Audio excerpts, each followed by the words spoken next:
A Scottsbluff man charged with second-degree murder will be prosecuted by the Nebraska Attorney General's office. KNEB.TV News starts right now. From your trusted source for news in western Nebraska and eastern Wyoming, this is KNEB.TV News. Presented by Platte Valley Companies, premier provider of financial services. Hello, I'm Ryan Murphy. This is KNEB.TV News, powered by Platte Valley Companies. Thanks for joining me. In our top story, the case against 56-year-old Scottsbluff man Gregory Moore, who's charged with second-degree murder and use of a weapon to commit a felony for the stabbing death of another man in the fall of 2020, is once again moving forward. Moore is accused of fatally stabbing 23-year-old Fernando Camacho McBride at a downtown Scottsbluff apartment complex, but had the case reviewed by the Nebraska Court of Appeals. The High Court has found that Moore is competent to stand trial, and on Tuesday, Scottsbluff County Attorney Dave Eubanks filed a motion to have the Nebraska Attorney General's office to handle full prosecution of the case. There are no current filings on the docket to determine when Moore will be back in court. Well, a 44-year-old Bridgeport man who pleaded no contest to a burglary in Morrill County has learned his fate. Joshua Foster was arrested in February on a warrant charging him with burglary, a Class 2 felony. Court records show that Foster had stolen multiple firearms and shop tools from a storage unit belonging to a 79-year-old man. Following the execution of a search warrant on his home, Foster admitted he had taken the items from the storage unit. He was back in court on Monday and was sentenced to 18 to 36 months in prison and will also have to pay nearly $3,000 in restitution to the victim. We'll have more news right after this.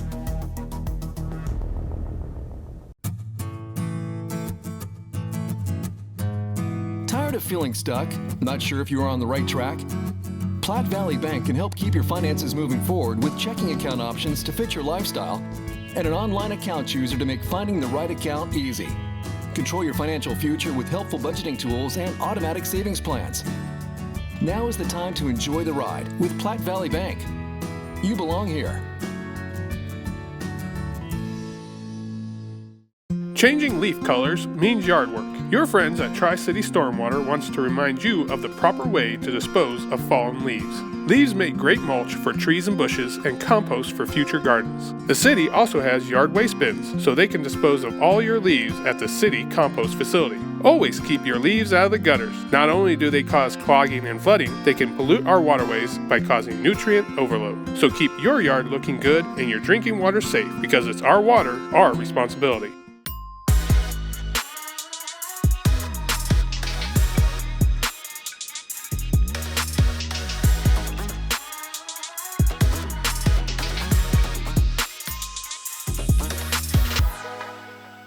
Welcome back. The Scottsbluff City Council unanimously approved the city's 1- and 6-year street improvement plan this week.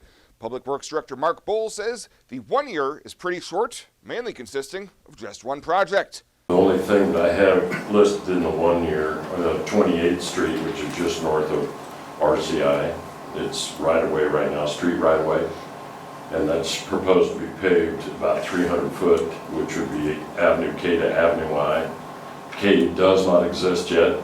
It's proposed, but it's behind Home Depot. The largest expenditure planned under the 6-year plan is a $3.5 million project that will run from 20th Street from Cleveland Field to 17th Avenue. Bohl said that project will include mill and overlay work with pavement markings and curb work. Well, the United Way of Western Nebraska kicked off their latest Fighting Hunger in the Community effort on Tuesday in alliance with the first of 7 planned food distribution events throughout the Panhandle. 100 households were provided several complete meals, including non-perishable items, fresh fruit and vegetables, meat, and dairy products. Volunteers packed the meals for distribution, which is part of the nonprofit's effort to fight hunger, distributing necessary nutrition to seniors, low-income families, and those experiencing food insecurity. The next event is scheduled in Scottsbluff and Gering October 18th, with plans for additional events in Chadron, Sidney, Crawford, Kimball, and other areas throughout the Panhandle. And Western Nebraska Community College is launching a new Saturday series of welding classes. Intro to Welding will begin October 22nd and run 8 consecutive Saturdays, ending on December 10th, and participants are taught skills on safety, equipment setup, process basics, and hands-on skill application. Participants will also develop skills necessary to produce quality cuts and welds using a variety of methods and techniques. At the conclusion of the class, participants will have earned 3 college credits that can count towards the basic welding certificate. For more information or to apply, contact admissions@wncc.edu. Well, coming up after the break, Chris Cottrell and the latest from the world of sports. KNEB.TV News will be back right after this. It's hunting season. Scan that QR code on the screen. Renewal by Anderson's awesome It's Hunting Season sale is on. Save big bucks, lots of dough, no bull. The hunt for perfect windows and doors is over. Renewal by Anderson is offering 20% off every window and door, plus an additional $500 off the entire project if purchased during the initial consultation, plus this. No money down, no interest, no payments for 12 whole months, but hurry. Pull that trigger fast. This sale ends October 31st. Scan that QR code, visit rbawyoming.com, and happy hunting, everyone.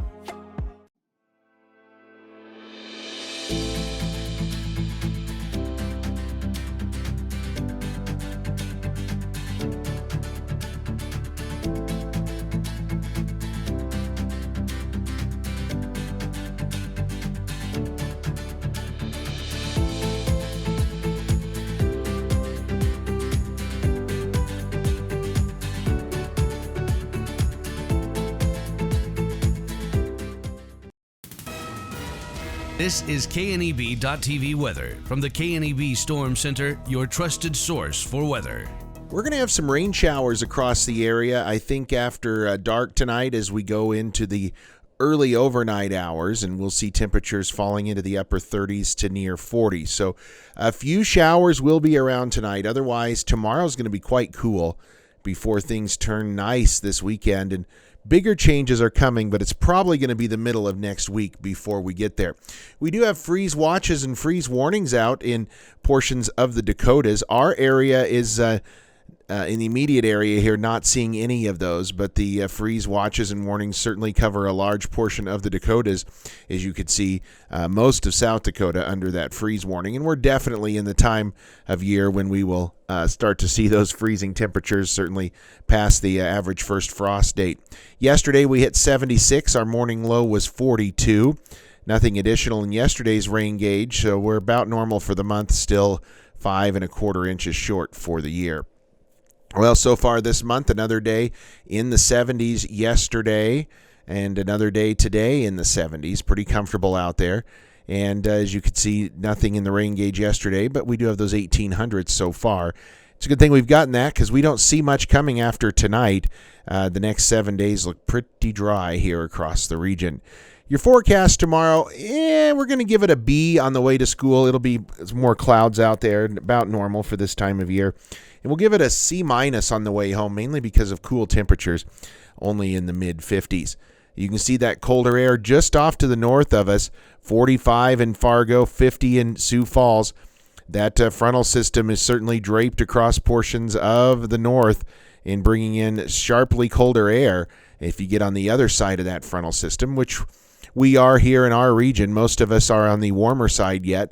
The colder air off to the north, 45 in Rapid, 51 in Valentine, 55 right now in Thedford. But it's in the 60s and even 70s here in western portions of Nebraska and southeastern Wyoming. 67 in Sidney. There's a 67 up in Wheatland right now as well. Winds are gustier up along that frontal system out of the northeast. You can see where it's coming through, and temperatures in the wind speeds there in the 10 to 15 mile an hour range, gusting at times to 20 plus miles an hour. So let's take a look at Futurecast here. As we go through the evening hours, we start to see some showers fill in. By bedtime tonight, we're going to see showers across the region, at least on a scattered coverage. Those will continue through the overnight hours, then taper off by tomorrow morning. You'll see those showers still intact in eastern portions of the area. By lunchtime tomorrow, they will slide off to the south and east. And then tomorrow afternoon, we're going to have clearing skies here across the area, quiet weather conditions, and really not much happening out there as we go through early Saturday morning and setting the stage for a very nice weekend coming our way. Chilly tonight, some patchy frost out there in some areas, lows in the 30s. Tomorrow, highs are going to only be in the 50s. And some areas struggling to get out of the 40s there in central portions of Nebraska where some of that rain is going to be. And as you can see, that banding of rain, at least showing up on models here, could be picking up some areas, maybe a half an inch of moisture out of this. Most of us going to get lesser amounts than that, but hopefully get some measurable precip. Rain showers this evening, overcast overnight. Our low down around 39 tomorrow. Mostly cloudy skies will become partly cloudy later in the day and 56. Our 7-day forecast, we warm right back up Sunday, Monday, Tuesday, Wednesday of next week, 70s. Then we drop back into the 60s Wednesday, Thursday, and a cooler stretch coming our way, but still dry conditions. Morrill County Community Hospital and the behavioral health providers are here to help.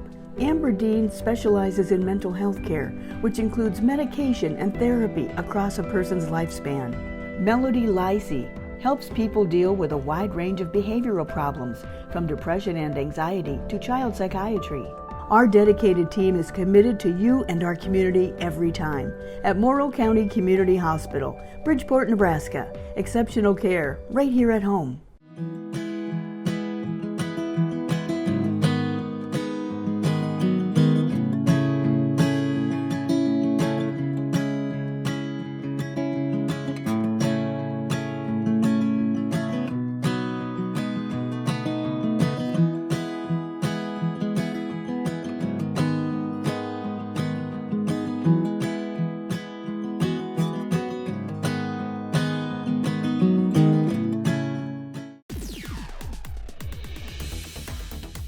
Now, sports from the FNBO Sports Desk.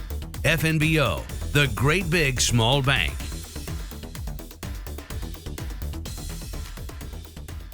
A lot going on this weekend, some of it earlier than normal or on different stations for you to check out than you're used to. Let's start with a couple of our broadcasts for today. The Broncos playing the Thursday nighter. They entertain the Colts. This is a must-win for Denver against a bad Colts team. No Javonte Williams for the rest of the season. Randy Gregory on short-term IR. He'll be out for a few weeks. The Colts banged up also without Jonathan Taylor. Coverage on KNEB this afternoon starts at 4 o'clock. With the Broncos on KNEB, we'll have the Husker Volleyball Road Match at Michigan State available for you on 107.3 The Trail tonight.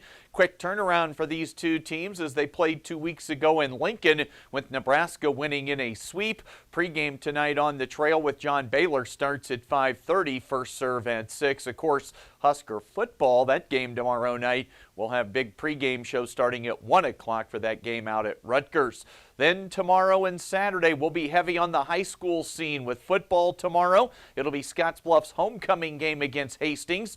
Two teams on opposite ends of the Class B spectrum this year. Scottsbluff looking to get to 6-1, while Hastings has just one win. That came against Lexington. Gearing will travel to Grand Island to play Northwest. It'll be their first true home game of the year for the Vikings. Their new field turf surface just installed late last week. That Saturday action will be the Scottsbluff softball home district final against Norris, a one-day best-of-3 set with the winner heading to the state tournament in Hastings next week. Coverage TV and radio on Saturday starting at 9:45 in the morning. And for WNCC, a busy week. Both basketball teams have started up practice earlier this week. The women, they'll have a preseason event at Power to Play this weekend in Windsor. The volleyball team has road matches tomorrow and Saturday at Trinidad State and then Otero. Meanwhile, for men's and women's soccer, on Saturday, they'll travel to play in Cheyenne against Laramie County. That should get us taken care of for today. The latest from right here at the FNBO Sports Desk. I'm Chris Control.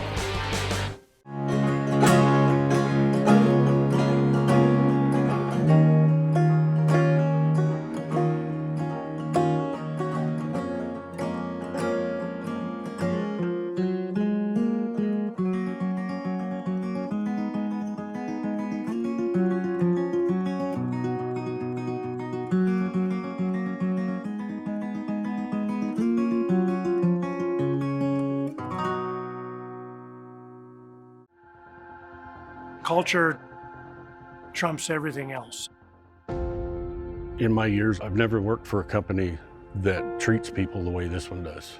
It is my passion for agriculture that brought me here in the first place, but not only that, there's a huge family-oriented atmosphere within the 21st Century Equipment. I love working for 21st. They found something in me that I didn't know in myself an intern to where I'm at now is such a great opportunity, and that is what this company is about.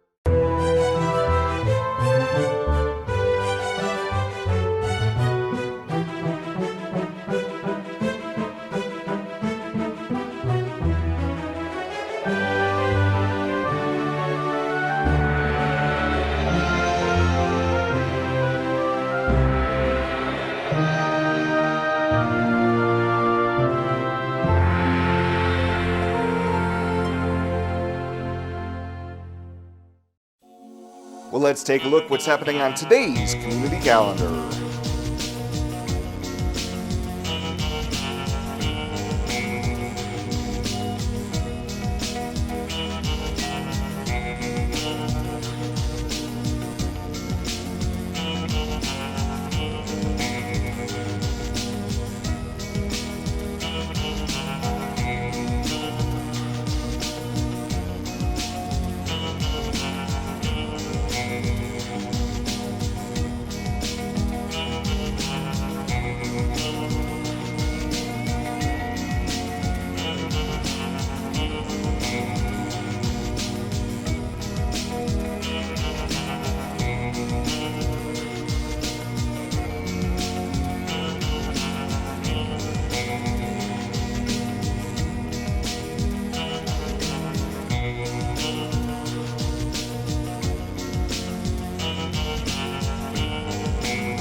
The community calendar is brought to you by Riverstone Bank.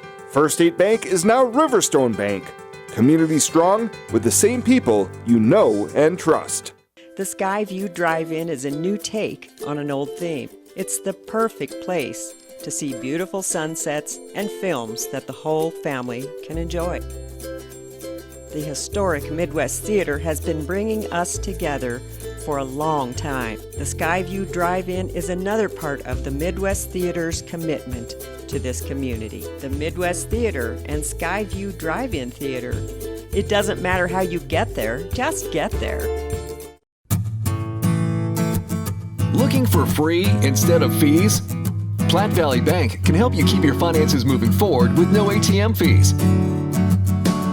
Whether you're headed to the lake, the mountains, or just to the grocery store, you can enjoy the freedom of free ATM access anywhere, anytime. Platte Valley Bank. You belong here.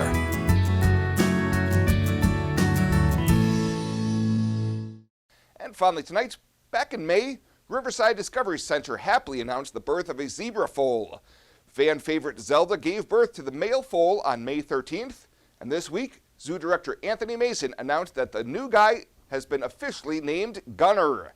Mason adds that RDC is working to grow their zebra herd over the next several years. Well, that does it for us this time. Thank you so much for tuning in. Stay safe out there, and we'll see you here next time.